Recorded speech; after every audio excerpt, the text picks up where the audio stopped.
గౌరవ ముఖ్యమంత్రి గారిని కోరుతూ సెలవు తీసుకుంటున్నాం అధ్యక్ష. Thank you. గౌరవ మంత్రి గారు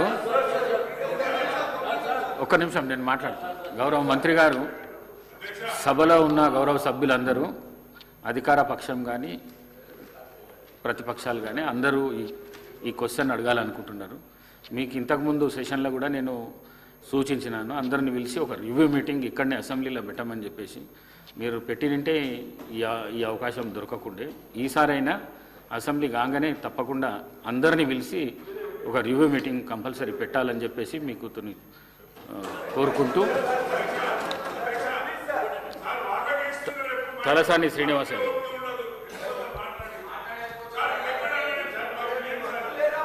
స్పీకర్ గారు పర్మిషన్ ఇచ్చారు. స్పీకర్ గారు పర్మిషన్ ఇచ్చారు, మీకు ధన్యవాదాలు. సరే, ఇప్పుడు ఈ క్వశ్చన్లో అధ్యక్ష 2,31,206 మంజూరైనాయి. 1,62,936 పూర్తయినాయని చెప్పి మంత్రి గారు ఆన్సర్ ఇచ్చారు. ఈ డబుల్ బెడ్రూమ్లు 2.5 సంవత్సరాలలో మీరు వచ్చిన తర్వాత ఈ 1,62,000 ఒక్కటన్నా మీరు కట్టినరా అనేది కూడా చెప్పవలసినటువంటి అవసరం ఉన్నది. ఇవి గత గవర్నమెంట్ కట్టినాయా, మీరు వచ్చినాక కట్టినాయా? రెండోది అధ్యక్ష, ఆ రోజు హైదరాబాద్ జంట నగరాల్లో పేద వర్గాల ప్రజలు చాలా ప్రాంతాలలో, అన్ని నియోజకవర్గాలలో విపరీతంగా పెరిగిపోతున్నటువంటి సందర్భంలో కేసీఆర్ గారు ముఖ్యమంత్రి ఉన్నప్పుడు ఫస్ట్ టైం నా నియోజకవర్గం అధ్యక్ష ఐడిహెచ్ కాలనీ, అది డెలాబరేట్ కండిషన్ ఉండి వర్షం వస్తే వాళ్ళు కూలిపోయి చనిపోయే ప్రమాదం ఉందని చెప్పి వారిని రిక్వెస్ట్ చేస్తే వారు వచ్చారు.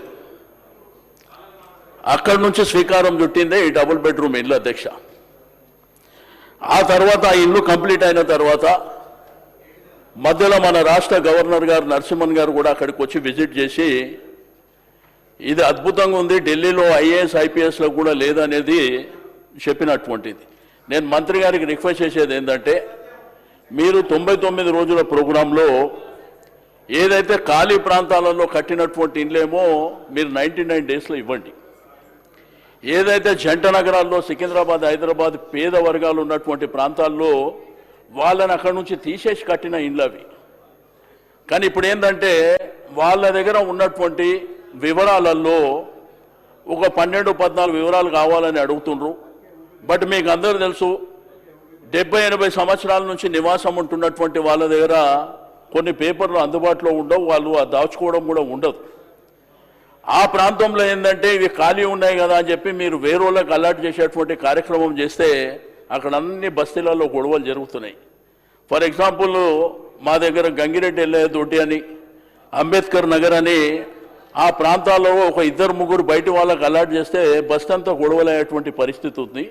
కాబట్టి ఆ బస్తీ వాళ్ళని కాన్ఫిడెన్స్లోకి తీసుకొని ఒరిజినల్గా వాళ్ళకు రానటువంటి వాళ్ళు, వాళ్ళ దగ్గర పేపర్లు ప్రాపర్గా లేనటువంటి వాళ్ళు కొంత, ఎందుకంటే మన హైదరాబాద్ సిటీ స్లమ్లలో పేపర్లు ఉండవు అధ్యక్ష. కాబట్టి వాళ్ళ నివాసం 70-80 సంవత్సరాల నుంచి ఉంటారు. ఇవన్నీ దృష్టిలో ఉంచుకోవాలని చెప్పి. కానీ మేము ఒక్క డబుల్ బెడ్రూమ్ ఇల్లు కట్టలేదని చెప్పి ఎలక్షన్ల ముందు చెప్పారు. గౌరవ ఇప్పుడు మా ఉప ముఖ్యమంత్రి గారు మా బట్టన్నని తీసుకొని నేనే చాలా ప్రాంతాలలో డబుల్ బెడ్ ఇండ్ల కోసం మరి విజిట్ చేసి అక్కడ కట్టినవి కూడా చూపించినటువంటిది. కాబట్టి నేనేమంటున్నా, గవర్నమెంట్ అనేది రొటీన్ ప్రాసెస్. సరే, కట్టినం ఏమైనప్పటికీ ప్రభుత్వము మరి మీది ఉన్నప్పటికీ దయచేసి ఇప్పుడు మీరు 2.5 సంవత్సరాల్లో ఒక ఇల్లు కట్టలే, మరి రాబో కాలంలో హైదరాబాద్ సిటీలో డబుల్ బెడ్రూమ్ ఇల్లు ఏమన్నా కడతారా? మా వంశాన్ని అయితే చాలా అద్భుతంగా చెప్పిండు, అల్లుడు వస్తే, కోడలు వస్తే, అత్త వస్తే అని చెప్పి సీఎం గారు కేసీఆర్. అందుకే నేను ఎవరెవరు మాట్లాడే వాళ్ళు ఉన్నారు, నా ఎంబడి వస్తే తీసుకుపోయి చూపిస్తా. అందులో బిడ్డ కోసము అల్లుని కోసం ఎట్లా పెట్టినరో, ఎట్లా అద్భుతంగా కట్టినరో చూపిస్తా. చూడకుండా మాట్లాడడం రెండోది అధ్యక్ష, రెండోది ఇదంతా పారదర్శకంగా ఉండాలని చెప్పి ఆ రోజు ఇక్కడ రంగారెడ్డి కలెక్టరేట్లో అందరు శాసనసభ్యులు ప్రతిపక్షాలకు అందరు సమక్షంలోనే డ్రాలు తీసి 1,00,000 డబుల్ బెడ్రూమ్ ఇల్లు కట్టాలనేటువంటి మా ఆలోచనకు 68,000 ఇండ్లు మేము కంప్లీట్ చేసి డ్రాలో మరి పారదర్శకంగా ఇచ్చినాం. ఇప్పుడు ఇందిరమ్మ కమిటీలో అవన్నీ లేనిపోని సమస్యలు నేను శ్రీధరరావు కూడా నిన్న కూడా చెప్పిన, మళ్ళీ అనవసరంగా ఘర్షణలు జరుగుతాయి.